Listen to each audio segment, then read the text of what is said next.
Javokhir Sindarov opens the game with 1 e4. Gukesh replies with c6, which is the Karakan defense. Javokhir plays knight f3, hoping to exchange some pawns in the center. Gukesh plays d5, and here Javokhir surprises Gukesh with d3, as d3 is not a popular move at all, and this is quite common nowadays that top grandmasters don't play the perfect moves to get their opponent out of theory, which is the same thing that Sindarov did. He played d3, which is not basic theory of Karakan. Gukesh replied with queen c7. And here Gukesh also thought for a while. He thought around a minute here. And both of these guys were thinking a lot in the opening. Sindarov took. Gukesh took back. Sindarov played c4. Probably this was prep of Sindarov. But Sindarov was also thinking a bit here. Then Gukesh replies with knight f6, which is a normal developing move. Sindarov also develops his knight. Gukesh plays pawn to e6, locking in his bishop. Probably he will play bishop d7 in the future and try to develop the bishop like that. Or probably king to his bishop here and make a pawn trade in the center. Then Sindarov plays g3 to fianchet to his bishop. Gukesh develops his bishop, pinning the knight, and Sindarov fianchettos his bishop here. Then Gukesh takes the pawn. Sindarov develops his bishop, sort of a gambit, but not exactly. Now we can see that the position of Sindarov is quite dangerous. Like these two bishops are monstrous here, and Gukesh might feel himself in pressure in the future. Although the Indian disagrees with that and says the position is almost equal, which is bad for white generally. Gukesh plays queen a5, which is a basic idea. He wants to take the knight in the future if possible, and if he takes back with the pawn, Gukesh takes with the queen, and with a check, when opponent plays something like bishop back, he takes another pawn. This is the basic idea of Gukesh. Then opponent takes the pawn, Gukesh takes the knight, opponent take back, Gukesh take the pawn, opponent returns his knight to defend the king, and now we can see the pressure of these two bishops. These are quite monstrous, and this is probably the ideal position Sindarov thought of to get in the game. Then e5 was played by Gukesh, thinking that Sindarov will move his bishop away, but Sindarov attacked his queen back, and Gukesh had to move his queen to a5 back. Sindarov moved his bishop simply, attacking the knight. Then Gukesh developed his bishop by threatening the queen, getting a tempo over here. Sindarov doubled his queen and rook on the same file, although the file is closed at the moment, but in future it can be very dangerous for Gukesh as well. Then Gukesh developed his another knight. Sindarov decided to castle here. Gukesh also castled, and we can see that in this position, Gukesh is one pawn up, but Sindarov has the attacking chances, and that's why this is equally. And what is the game of attack versus defense? If Gukesh defends well, then he will win, and if he doesn't, then Sindarov is likely to win the game. Then Sindarov tries to push back the bishop of Gukesh. Gukesh comes back. Sindarov takes to double the pawns of Gukesh and open his king up. Gukesh takes back. Sindarov plays knight e4, centralizing the knight, a very good move. Gukesh plays king g7, trying to protect his pawns and the entirety of his king's safety. Otherwise, if he gets attacked at the moment, Gukesh is likely to fall and likely to lose the game. Then Sindarov keeps attacking with f4. After f5, here Sindarov plays knight to g5, trying to get a good outpost for his knight. Although Gukesh will try to kick it back at some point with x6. Then simply Gukesh plays e4, blocking the bishop and queen of Sindarov from attack and blocking their activity. Sindarov plays queen to b2 check to try to win this pawn in the future with this check. Although he cannot take the pawn right away, because after king g8, if Sindarov takes the pawn, then Gukesh simply plays queen c5 check, king h2, and rook b8. And this position is really good for black because black has a nice initiative here. White will have to play some moves which he won't like to do, like probably queen h6 and stuff. which is not very ideal at the level. So Sindarov evaluated the position and thought this is not very good. So after king g8 by Gukesh, he plays king to h2 so that after he takes the pawn on b7, this check of queen c5 cannot come.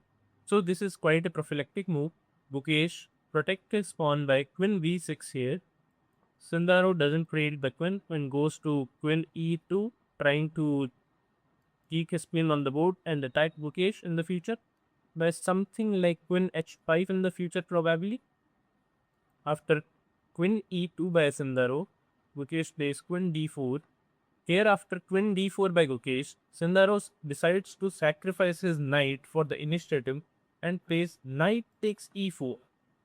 Although, according to Indian, this move is not so good, but this is not very easy to find out. So after this sacrifice, Gukesh takes with the pawn, and after Sindarov pushes his bishop back, he simply goes to bishop c8 and then tries the same idea by rook cd8. Then Gukesh simply returns, defending his pawns, etc. on queen f6. And now Gukesh is 2 pawns up.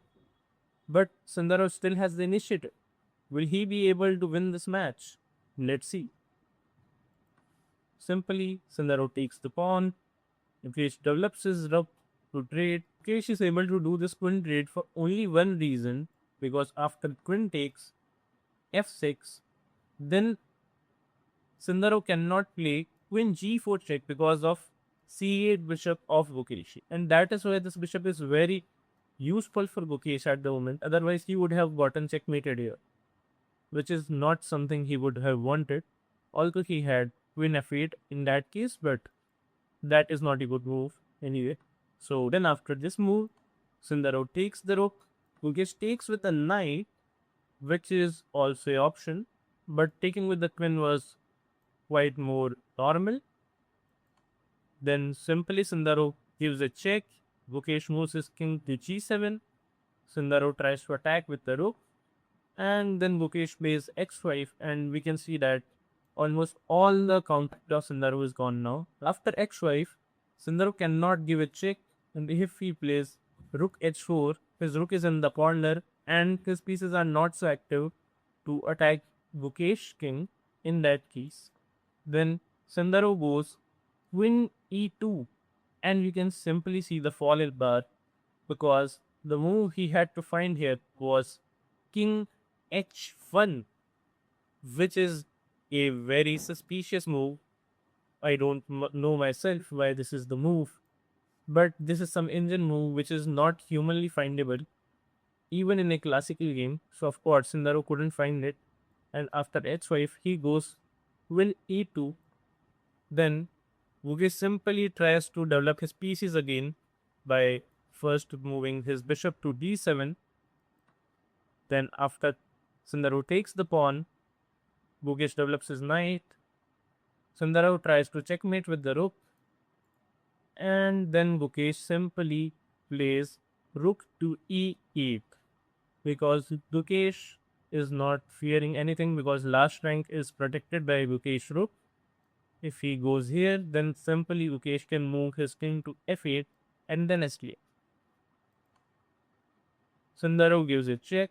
Gukesh moves his king to f8, the simple idea. Sindarov plays queen to f4, probably with the idea to give some checks in the future, but there is nothing in this case. If he goes to x6, then Gukesh simply trades the queen, and he will be much better in the endgame.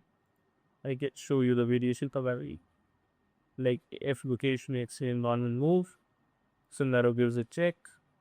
Gukesh takes the queen.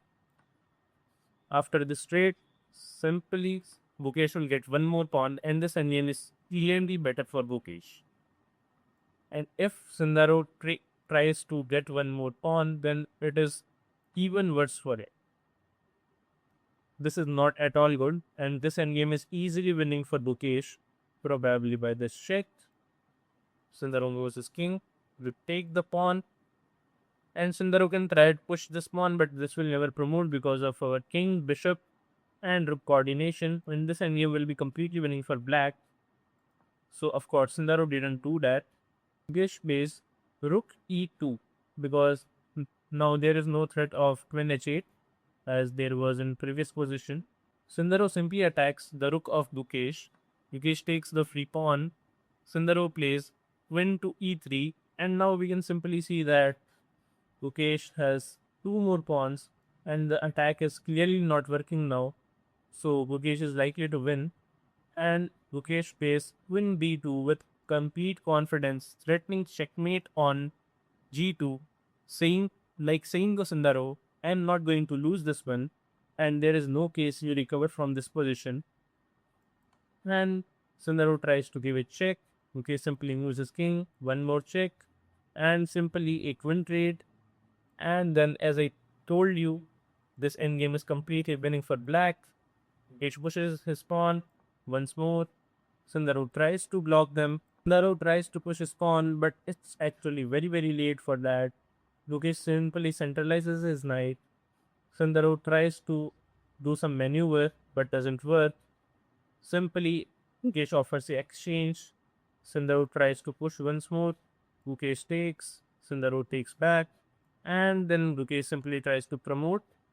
Whereas there was a risk that Sindarov would promote the Gukesh gives a check first and then simply protects his knight.